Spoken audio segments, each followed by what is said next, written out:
2023 is coming to a close, and it's been a wild year in the sports betting world. Just continues to grow, gets bigger, a wider reach, be it on Twitter, Discord, everywhere, YouTube, where you're watching us probably right now. So we figured, myself, Dave Lochran, and Ben Rasa, the guru here, that maybe we'd get, I know you hate when I do that. I really do. The jack of all trades, master of many. I just do it to get under your skin. Thank you.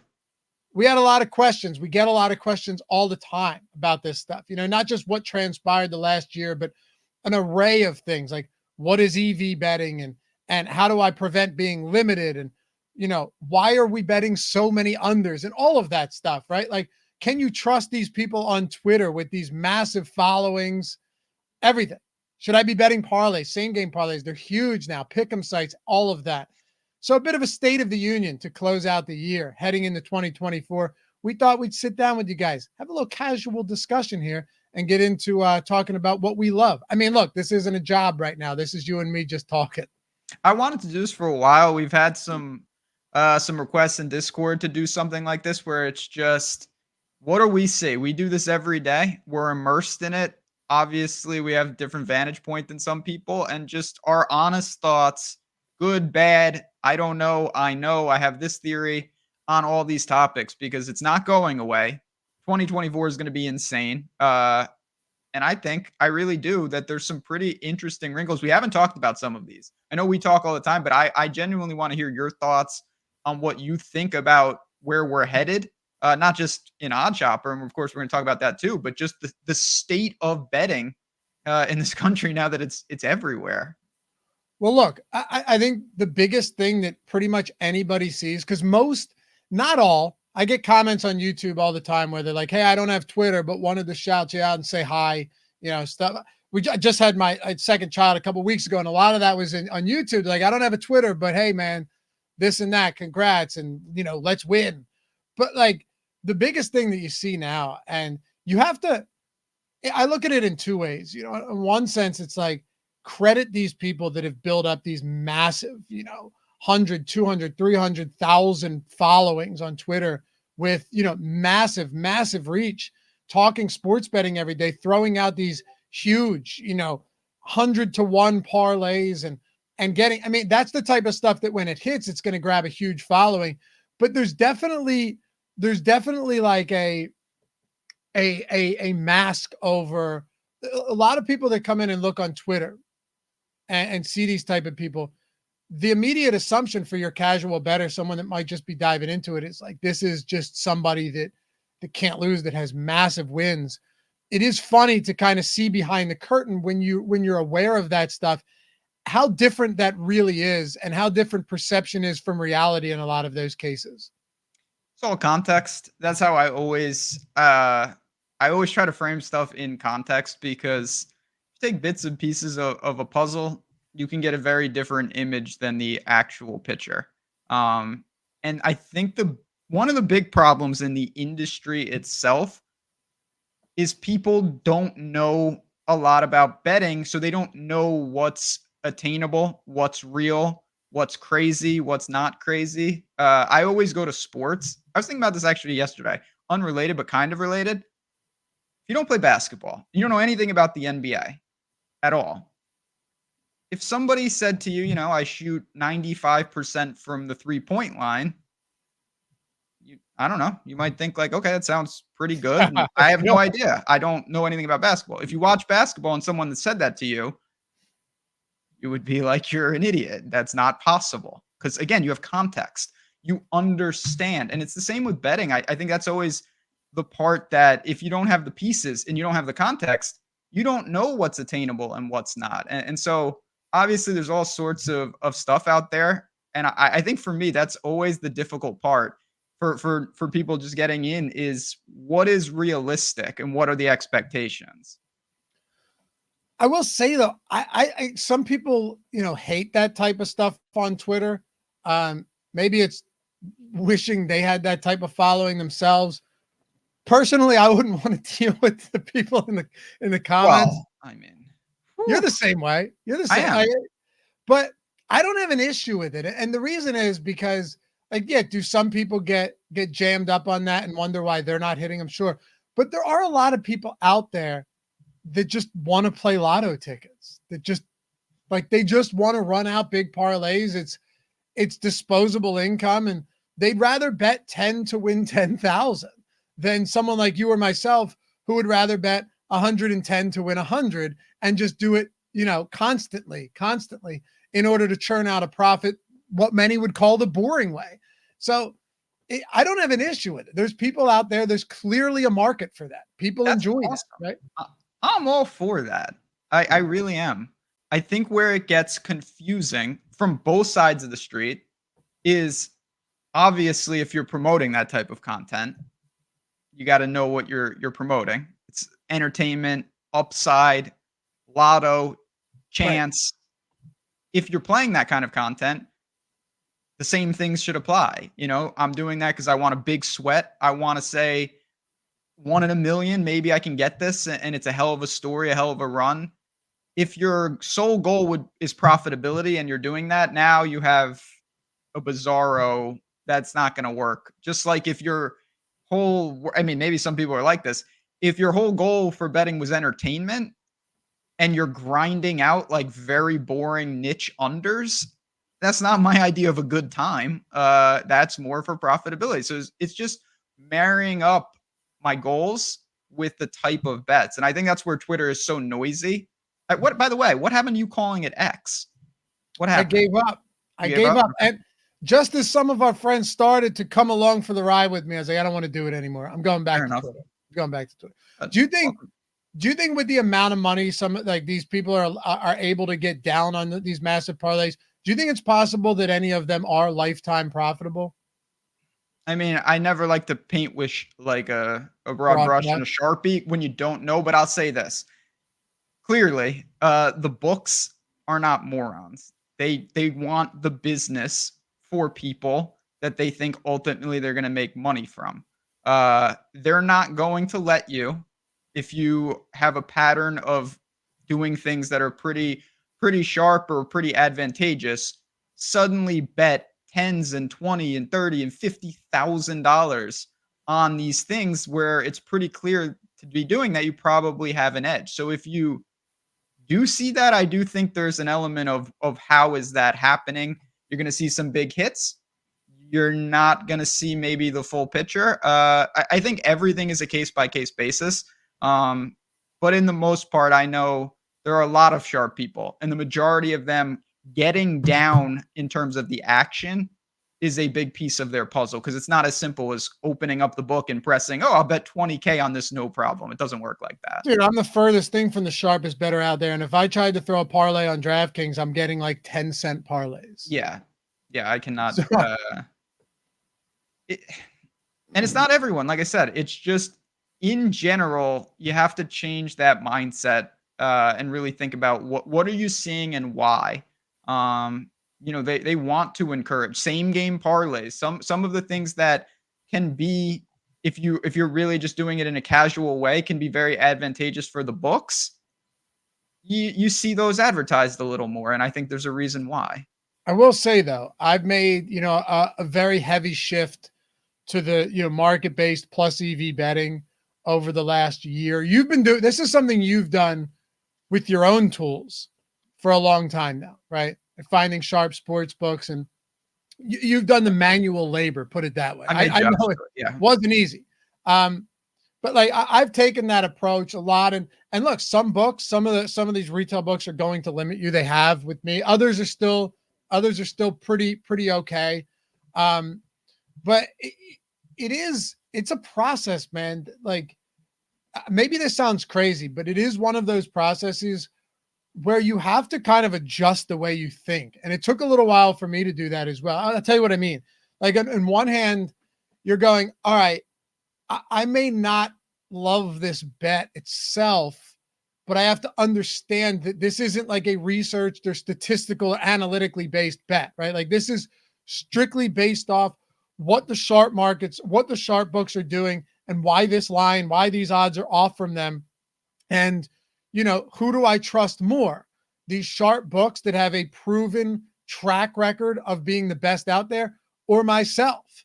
And another thing has been the unders. Like nobody, you talked about it, grinding out boring unders. But if the idea is is to make a profit continuously and build that up and have, like a nice little steady income source that you didn't have before, you have to retrain yourself to go, you know what, the unders are the best bets.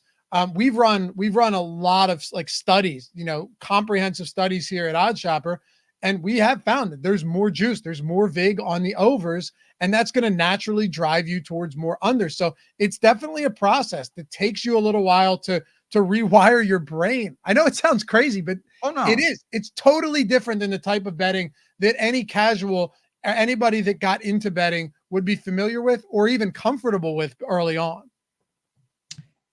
Yeah, I've been doing that for a long time. And to be clear, this is where I don't think it has to be all or nothing. I bet a lot of sides and totals on my own too. I have a mix of it, but the market-based approach, the number one thing that is so difficult to grasp is that whatever you're thinking is already included in the line. Yeah, that's the number one thing I get all the time. Like I see that. Honestly, I'm going rogue on the thing. Hold on. Not that I'm a producer, but I'm going to bring up OddsShopper, actually. I have it right here. And I'm going to Stroud's prop because I'm just going to show an example of this, and I'm sure it's still up there. It was up there. I looked at this no more than about a half hour ago. Yeah, okay. So this is a perfect example. CJ Stroud, Houston quarterback, obviously just a stud right now. And what this is showing you is his line, and it's grading out pretty well. And I had a question in Discord last night from one of someone who subscribes to OddsShopper, smart guy, and he's a little new to this type of approach. And he said they're recommending under 225.5, but CJ Stroud has been passing for like 300 yards a game. How can you recommend that? It seems crazy. And it's important to remember there is no recommendation. It's not saying we think this. It's saying, look at the market, look at the screen. You've got 225.5. Most of the other books are at 217.5. Almost all of them agree that's what the line should be. They put a ton of money into making efficient NFL lines. So you just have to ask yourself, who's more likely to be right? All the books that say 217.5 or the one book that says 225.5, or for the third choice, yourself, and you think it should be like 270. Exactly.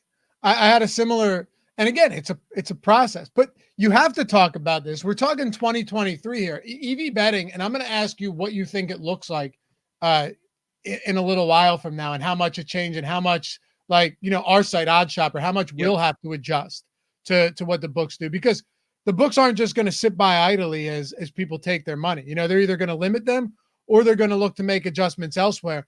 But I had thrown a Jalen Hurts prop out on Twitter, and I was like, look, I just got the notification from OddsShopper on my phone. I'm hammering this now. I expect it to move. It was over 240.5 and passing yards, and Pinnacle had it at like 259.5. I bet it. 20 minutes later, it's at 248.5. So it already jumped. Now, granted, like these are big yardage totals we're talking about, but it's still significant. And somebody had responded like, yeah, I could see that Dallas Goedert is back. And, I'm not sure though, they might go more run heavy. That's where I'm saying it's tough to get yourself understanding, like none of that action. It might feel like it matters, but none of it matters when you consider that it's all already baked into the line itself. That's the point. It all matters. But the books are not morons. You don't think they know how good the defense is, or that it's all in there already. And the thing this is where it gets even trickier. There's a real chance that CJ Stroud has like 300 yards on Sunday, and you're just like, I knew it. Yeah. But you have to step back. You have to track. You have to realize that's the same. I'm going to go all the way back to the beginning. If you shoot in basketball, if you make it, it's your first shot of the game, you're shooting 100% from the field. If you miss it, you're shooting 0% from the field. No matter the result of the shot, that is no one in the NBA shoots 0 or 100%. So the one episode of whatever you're doing is not indicative really of anything. And that's the same with the bet. It's meaningless. And it's so hard when you're like, I didn't want to bet this. I leaned to the over. I bet it and I was punished. Just awful feeling. But over time, the truth is the truth. And the truth is obviously a market-based approach. There's a reason you're seeing EV betting. My Twitter feed is full of EV betting, EV, market-based. It's everywhere right now. And I don't think 2024, I think this is going to start to trickle into like casual household. It will. It will. And one of the reasons is it's so difficult to do an individual research for that many plays. I would know. Yeah. I mean, unless of course you're own. just like a projection based better. That's different, right? Because then you're just matching up projections and all of that. But yeah, no, look, it's funny too. You look at the NFL this year and the under trends were crazy, but you would think eventually like the primetime unders, right? Which is funny now because back-to-back primetime games, well, not back-to-back, but Thursday and Monday and then Thursday, I guess it was back-to-back, right? They both went over. Hell, I had the under 35 on New England and Pittsburgh. It 5 points. Closed at 30. I got 5 points of closing line value and I lost. And at no point at the end of the night did I go, man, I shouldn't have made that bet. I make that bet dude. It's like one of the best bets I've ever made as far as closing line value on a total goes. Like 35 to 30. That's crazy. But like you said, it doesn't matter. It's still in the long run, getting that type of it's the best bet you're going to make.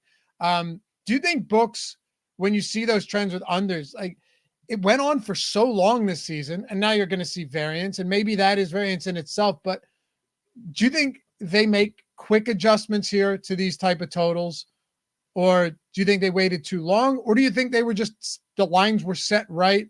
Not even that the lines were set right because it's what they get bet up or down to, but that the lines were just right, and this is an odd occurrence that happened with so many unders hitting on prime time. Yeah, I think it's more just randomness than anything. Like when you have the NFL particularly is funny with stuff like that. College football is the same because you're talking about week intervals. So things feel like they've been going on forever, but it's like that's like 3 weeks in the NBA. It's like 2 days in baseball, it feels like, to get some of these samples. It's like, oh, the prime time in the last year is at unders. And it's like, yeah, and that's like 26 games because you play so infrequently on prime time. So it is what it is. Could there be something there? I will always say there are people that discover inefficiencies in the market before the market realizes, and they take advantage of it. There's a leak there that's really difficult to do, but it's not impossible. There are times where something is not being calculated correctly over and over. And you can make a lot of money if you can find one of those. It's just super difficult to actually know and feel confident that what you're seeing is true. Ed Miller, who has the Logic of Sports Betting book, which is a great book. And then the new one, Interception, it's kind of a follow-up to that, more modernized with the times, with same game parlays and everything. He has said exactly what you said. Like, you can find those holes, those chinks in the armor, and hammer them. Now, eventually the books are going to patch them, right? They're going to patch them eventually over time. But there's a lot of opportunities out there that you can find. What do you think, if I were to just ask you? I know you don't know the actual answer to this, but if I asked you, what do you think from a casual bettor standpoint in 2023, the percentage of overs they bet compared to unders? God, every time, not just overs, favorites and overs. Okay. Favorites and overs. It's 9, 90, 10. I don't know. It's something ridiculous, I would bet. Yeah. I mean, why is it? Is it strictly just because, psychologically it's a lot easier to root for someone to do well than it is for them to do bad? So I think it's that. I think it's just like an inherent mindset of this team is better, so they should win. So I'm going to bet them.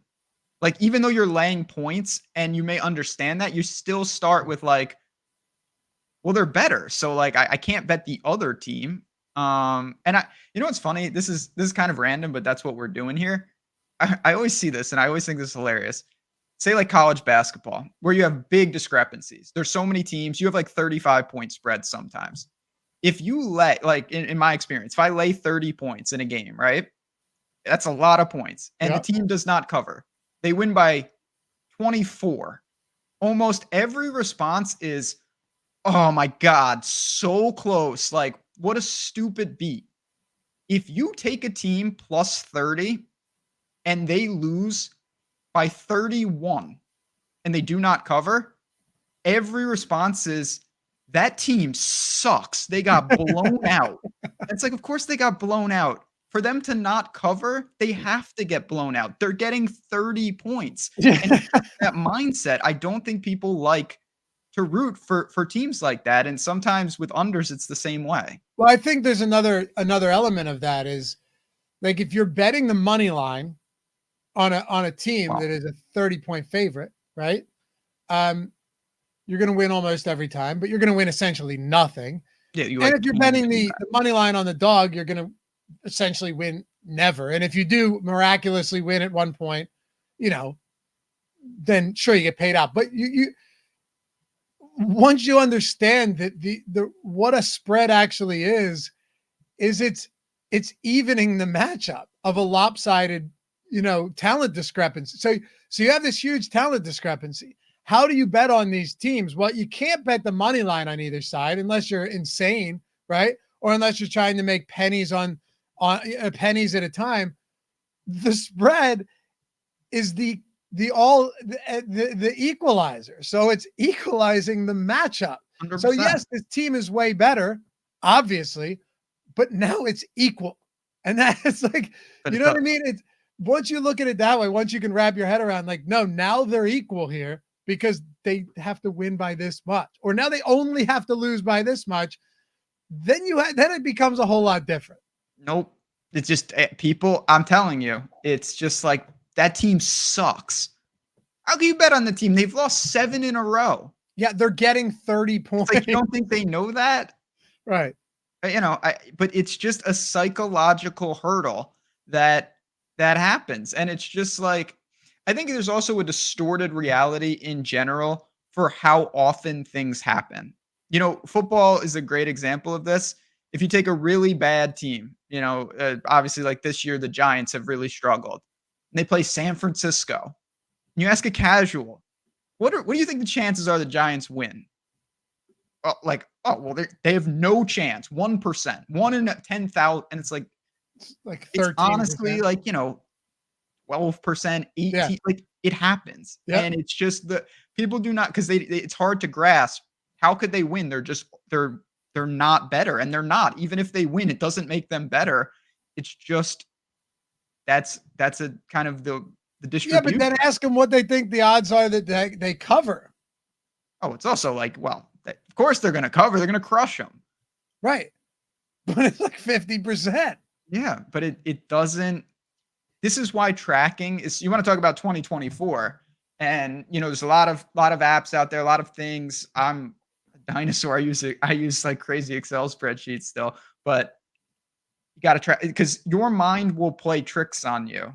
For anyone that plays poker, for anyone that has played, you remember all the bad beats. Oh, I can recall all the hands that I got screwed on.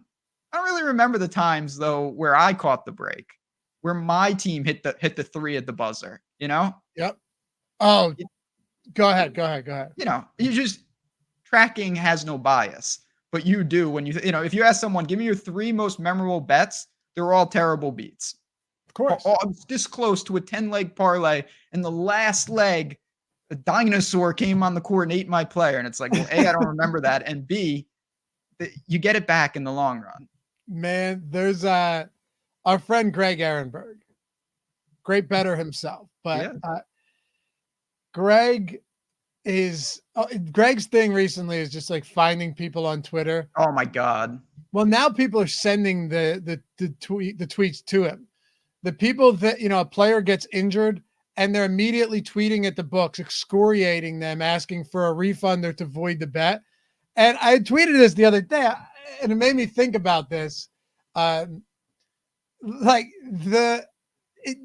people always, you talk bad beats, right? Like, man, I would have cashed this 5 leg parlay if this guy didn't get injured, if this guy didn't get ejected, if this guy didn't get in foul trouble. You realize all of those things only negatively affect the overs. Of course. Right. So you can't benefit from any of that blindly betting overs. When you're on unders, I benefited from it the other day when Jason Tatum got ejected. I was on his under rebounds. He was looking like he was going to hit the over on that. Got there. It happens all the time with foul trouble. You and me crushed those Kevon Looney props last year in the playoffs. You remember that? Oh, I remember that. Yeah. All unders, and he played like 5 minutes.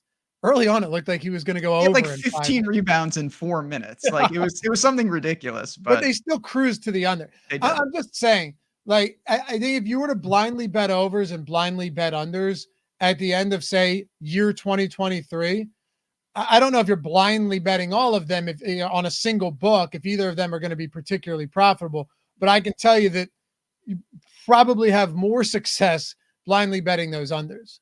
Oh, absolutely. And yeah, I mean, I can't remember ever seeing on my Twitter feed that, hey, I bet the over on this player and the game went to 4 overtimes and I got there. That doesn't seem fair, like you don't remember those. Right. You don't. Or like when you have an Anthony Davis over and he doesn't look like he's going to get there, but LeBron James gets hurt in game and he gets there. You certainly benefited from that, right? It's all again, it's just part of the journey, but it just seems in 2024, I'm hopeful that more and more there will be a consensus of kind of what's reasonable and what's not. And there will be more lines of for profit, mixed bag, for entertainment. And I don't think there's like good, bad. I think it's all good. It just has to be in line with what you're doing. The part I always struggle with is someone who's saying, I really just want to make some extra money. I'm just parlaying 10 leg parlays. That is diametrically opposed. And you don't really hear this, but it would be the same for someone saying, I just want to have some fun with my buddies. I don't care about making money. I'm going to grind like arbs. Like, that doesn't sound fun. Why would anybody do that? No, it's not fun. It's guaranteed profit, but it's not fun. I mean, it's awesome and it's very powerful. There's no doubt about it. I mean, for people who don't know what arbs are, if 2 books have a discrepancy enough where you can guarantee money on both sides, it's the equivalent of if you could buy a sandwich at Wendy's and then sell it to Burger King for more than you paid just instantly and take just the profit. We have those tools, but they're not fun. They're not glamorous. It's money in the bank and it's right here for you again. But I would never recommend someone who's saying, I want to have some fun. What would you do? And I'd say, I think you should bet the over and the under on the prop. No. Right. I'm going to the bar with my buddies tonight. Yeah. Do you have any good spots? I'm trying to sweat some bets. You're like, I got a guaranteed $40 profit for you. Yeah. Yeah. Right. And you have to get good money down on both sides of those. But again, that's why I'll never understand people that like disparage the casual or the quote unquote square bettor, because not everybody is just doing this for profit. Some people do it because it's fun. And that's why, again, like with overs, they are more fun, unless you're sick and deranged individual. I hate betting overs. I really do. But I know you do, but for most people, they're more fun. And that's cool. Like, there's nothing wrong with that. But what you were just pointing out, though, is you have to be able at some point to differentiate between what you're trying to accomplish. That's all it is. I go to casinos. You're trying to have fun or you're trying to win money? I go to casinos, play roulette. Like, if I go to a casino and I say, okay, today's my day, I got it, and I'm going to put my money down and grind it up at roulette, I should just be sent away, because that's not a real statement. There is no grinding it out with roulette. It's a zero-sum game and you cannot win over time. It's fun as hell, though, and I will play roulette till the day I die. I love playing roulette. Yeah.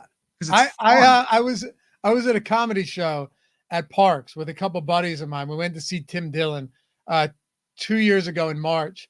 And I remember I sat down at a slot machine. You know, I dude, slots are my. Yeah, you with the diamonds, get that shit out. I stopped. I'm done. But I sit down and they're like, "Why are you playing slots? Like, you know, you work in an industry and you bet, and everything that's ingrained in you would tell you not to bet slot or not to play slots. Like, it's clearly rigged against you. You know what I mean?" And essentially, the answer is just because it's fun. But Awesome. I'm not walking into a casino. Here's the difference: with any intentions of walking out with the money I came in with, if I'm playing slots or the roulette wheel or anything like that. That's the difference. That mindset should be applied to sports betting for a lot of people. There's no shame in that. There's nothing wrong with that. And even with that, I still say to a lot of people, even if you're not betting for profit, you still should do little things. Shop, like, you'll lose less money shopping your odds. You can still bet your over, but get the best price for yourself. Right, like, even if you're not using the plus EV market-based approach, like something we have at Odd Shopper, right? We also have the expert picks there too in the Discord. So we have something for everybody. And it's pretty cheap compared to anywhere else that does the same thing. But you're right. And I say this all the time too. Hell, I do videos on our channel where I'm like, look, this is a play that I like myself. It's not even a plus EV play on Odd Shopper, but we're finding the best odds, like anytime touchdown scores. You'd be here, dude, if there's nothing else you learn throughout any of this, you'd be insane to use one sports book for home run props, for triple double, for double double props, for anytime touchdown score props, for goal scorer props. You'd be insane to do it. Take nothing else away from this. You know, we're just chatting, we're shooting the shit here, but take nothing else away. I know you don't disagree with me on this, because there are absolute spots where you can come in and get a anytime touchdown score at plus 400, and somewhere else you find, oh wait, it was plus 750 here. Think about that for a second. Like, there was one earlier in the year that we were on that I did in one of my videos. It was, I think, on DraftKings, one of these popular books. It was like plus 160, right? There was another book that had it at plus 380. You're talking about betting 100, you win 160, or you bet 100 and you win $380, more than twice as much for taking a single second and figuring out where the best odds are on a single bet. It's crazy. And you're not doing, that's the point. You're not doing anything extra. Like, it's not ruining your sweat. Yeah. It's not like, oh, now I have to root for this stupid thing. I can't bet what I want. No, you're just literally it would be the equivalent of if the roulette table on one side gave you just more money if you hit the number than the other. Like, why wouldn't you just do that? Same game. That's another, like, if you are someone that enjoys the Twitter personalities with the parlays and stuff, just at least next time, at least check, see if they're giving you the best odds, at the very least. Yeah. On these type of things. It's another problem with parlays too, is if you're parlaying 4 different legs, you're never going to get all of the best odds on the same book. Yeah, again, I mean, if you're doing some things and you're running round robins and you want to use, like, obviously I'm going to reference some of our tools. We have a parlay builder that can help you do some of that stuff. You just want to, again, always try to line it up. And I don't think it has to be all or nothing. No matter what you do, you can chalk it. Again, if you're 100% profit driven and you don't care about anything else, well, then your goal is to minimize any leak. But I don't think that's a very robotic way to bet. Some people are like that, more power to them. I don't think it's bad at all to say I've had a hell of a week. I'm up. I had such good success this week. I'm going to celebrate. I'm going to sit down on my Friday. I'm going to pick 4 games. I'm going to tell my favorite people, and I'm going to watch these games. And if I hit it, that's just a bonus. If I miss, it's a slightly less profit for the week. No big deal. It honestly might be a decent way to keep you from getting limited too. So that's something true. I've been thinking actually more about that. It really depends on your goals and whatnot. But if you only stick to a very disciplined approach, you're probably going to have to find new outs to get bets. I've had books like PointsBet that allowed me 4 bets until I was limited to nothing. I know it's happened to you as well. Yeah, it happens. It can happen very quickly if you sign up to a fresh account and you're first bets are like, not to single out Biombo, but like under 1.5 assists for some random NBA guy. Like, okay, just You very know what weird. else too, though? I think because we have the bankroll Yep. management tool that tells you how much to bet on each one of those, and Yeah, not sometimes it'll even be like numbers. 273, Yeah. and I did that. I did that on points, but since then I've been trying to round them off. I don't know if it makes a difference, but if it recommends like 304, I'll just go straight 300. If it recommends 261, I'll probably go 250 just Yep. because I noticed that was the one spot where I did it. They were bigger bets because PointsBet, look, they do have some pretty PointsBet legitimately has some great exploitable spots out there. They just won't let you bet them. So I'm wondering, like, the bankroll tracker is amazing, but maybe you round them up. Do you think there's anything to do with them looking at the bet, but also how much you're betting? It's hard to know. I think every little bit helps. And I also think, truly, if you were able, you have to value your time, but if you were able to get more public bets, sides, totals, maybe some parlays in there, and it was a wash, your ROI was 0 over time, there's a lot of value in that because it probably allows you a longer lease on life for that book for the market-based approach. Now, if you're saying, I gained 100 units on my market-based approach and then I dumped them on just masking it, well, that doesn't make a lot of sense. You probably went too extreme. Right. Yeah. Um, You and I have found ways to do that with Bitcoin over the years. oh yeah, I know from personal experience how to do all sorts of things like that. Let me tell you. But if you say to yourself, okay, you know, ROI, and there's a lot of really sharp people out there who talk about stuff like this. ROI is great, but churn is more important. You know, like you can have the best ROI in the world, but if you make a bet once every 6 months and you can't get down a lot of money, What's it cool. matter? If your ROI is 2% and you can compound it and churn it 1,000 times a week, now we're getting somewhere. And I think that applies to this type of stuff. If you can keep accounts active longer by throwing in some best line available, maybe the EV is close to 0, maybe you bleed out a little, maybe you get lucky with some variance, maybe the person can beat the books in niche sports. I don't think that's the Right. worst thing to do. Right. Like, there might be bets that you really love. Yeah. Doesn't I mean, mean I not bet to bet. college basketball on my own. Yeah. Right. Because you think you've found some leaks in some of those lines, though.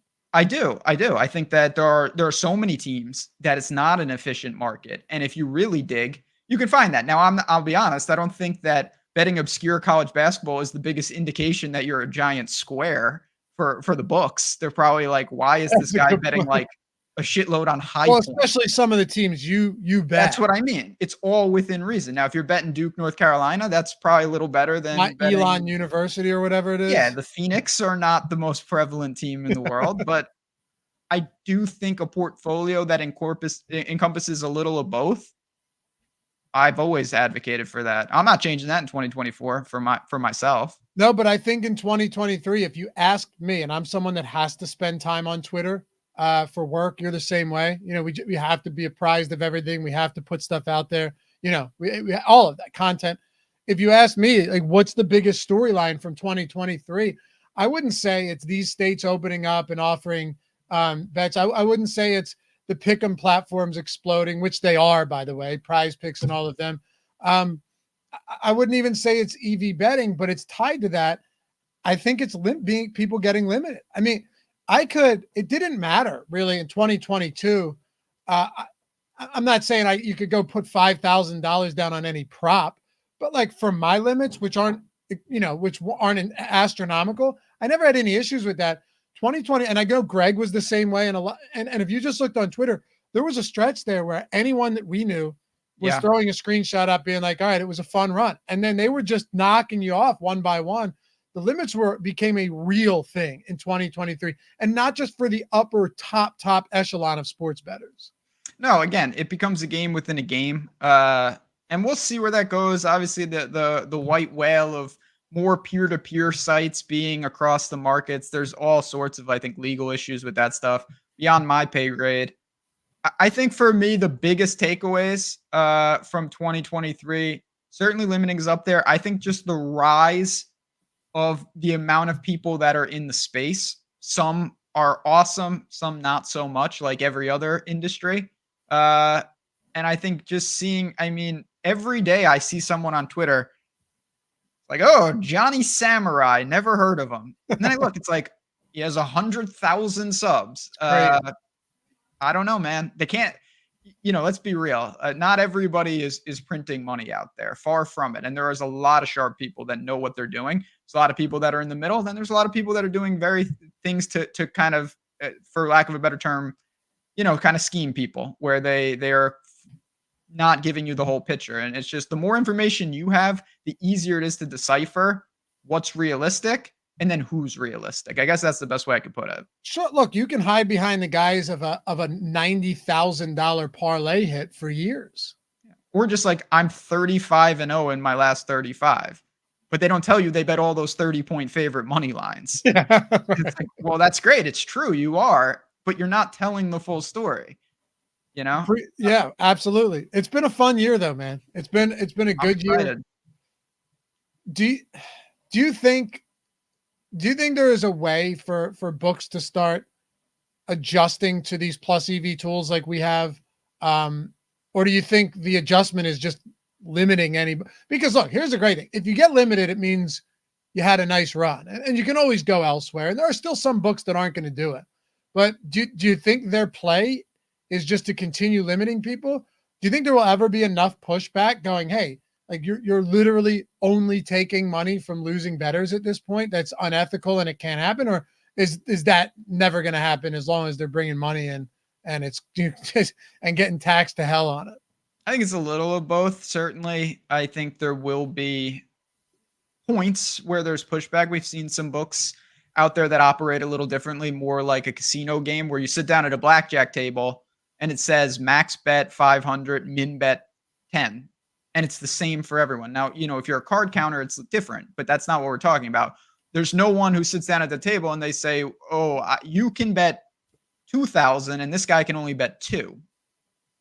That's where it's a little frustrating, but I think the books will continue to evolve, but so will the tools. The market will always have inefficiencies because the market is fluid and it moves in real time.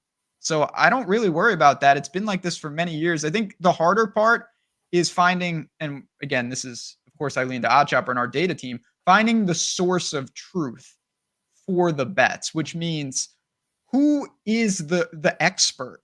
If you're trusting the wrong book as the person that you should go off of, you're going to be led straight into the poorhouse. So who and what blend or algorithm is the best true odds? And that is at the core, that's the premise. That's the most important aspect of all of this. Absolutely. Well, also, and because a lot of these sharper books out there don't have that same insane menu of props, like that variety of props that, they're specialized. But then there's other sharp books where they do, but they might like outsource the props for one niche sport somewhere else. Yep. And if you don't know that, you can get destroyed on that, but I guess the benefit is that there's always going to be these weaknesses and blind spots that might eventually get patched up and then they spring another leak elsewhere. Because what is the goal for so many of these books now? It's to have as many offerings, as many markets in the menu as possible. And there's no way that you can cover that 100% with zero leaks.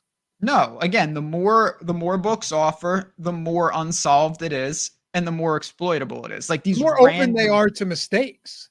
That's what I mean. And you can find them. Like if you go back in the industry, like many, many, many years before things were like the concept of some more advanced things that we don't need to go into, but like correlated parlays and teasers and just like random, there were leaks all over the place. Those things are in the past, they've patched them, but I still hear stories once in a while of somebody discovered a book that was doing something inefficiently with correlation, with how something was constructed, and they made a lot of money from it. And there are ways to do that, few and far between.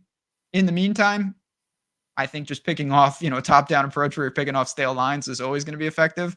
It's more than one ways to be successful. That's the beautiful thing. Well, hey man, on to 2024. Let's go. It's going to be fun. And I will say, obviously, quick shameless, if you are looking for your goals in the betting world for 2024, if you say, I've heard a lot of this stuff, I hear what you're saying, I still don't know a lot about it, get in our Discord, be part of it, learn from people who took the same journey that you did. Yes, you're going to get these tools that you see on the screen right now, and all that stuff is awesome. But you're talking about for a couple dollars a day, you're getting a Discord, you're getting access to our team, and you're getting these tools all in one. And you can ask questions and throw ideas and talk about your own experiences. It's fun and it's profitable in my honest opinion. So we hope to see more people in there. Obviously, we had an awesome 2023 here at OddsShopper, but I think 2024 is going to be even better. Hell yeah, baby. We'll continue to stay ahead of the books. That's the goal. Hey, we'll see you guys back here a year from now, maybe a little 2024 recap. Until then, keep grinding, my friends. Keep winning. We'll see you back here soon.